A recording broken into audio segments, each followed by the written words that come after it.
انت عارف ان في مدينة راس البر اللي موجودة في دمياط حصلت معجزة إلهية أذهلت كل ملحدين العالم؟ وراس البر زمان ما كانش اسمها راس البر، كان اسمها مرج البحرين. عايز تعرف ايه اصل الحكاية؟ تعال احكي لك.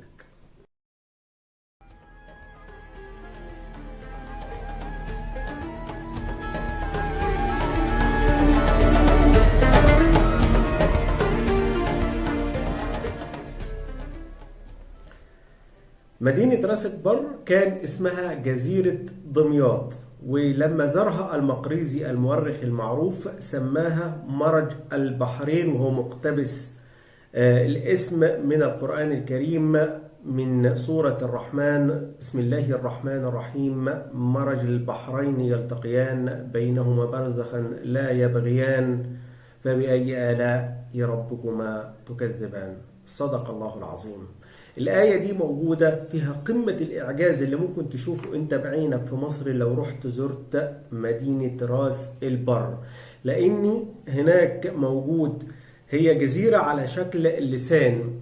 الحد الشرقي فيها نهر النيل، والحد الغربي فيها البحر المتوسط، والمياه دي داخلة ببعض ولكن بحكمة إلهية وبينهم برزخا لا يبغيان.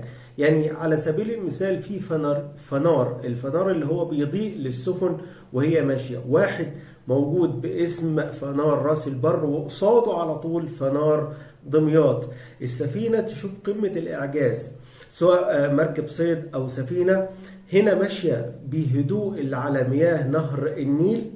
فجأة مفيش أمطار معينة، بمجرد ما تدخل بس حيز مياه البحر بتتحول وتتغير، وهنا ممكن تصيد أسماك خاصة يعني بتعيش في البحر، وهنا ممكن تصيد سمك بيعيش في النيل. سبحان الخالق، سبحان رب العزة.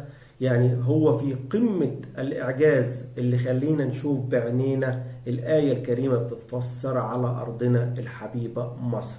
طبعا قيل إن هو في أماكن تانية، وبالفعل في أماكن تانية موجودة فيها هذا الإعجاز اللي ربنا سبحانه وتعالى بيرد بيه على الملحدين، وهو يعني قادر وغني عن كل مخلوقاته.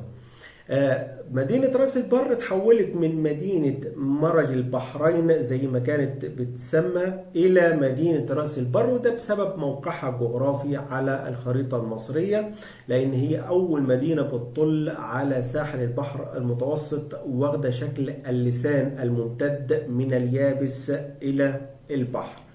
فده الإعجاز ده يا ريت كلنا بس نروح نشوفه بعينينا.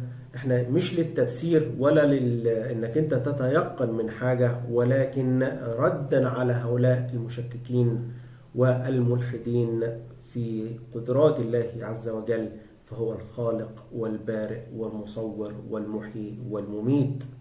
نشوفكم ان شاء الله تعالى في فيديو جديد نتكلم فيه عن حكاوي او اماكن في بلدنا الحبيبة مصر. في امان.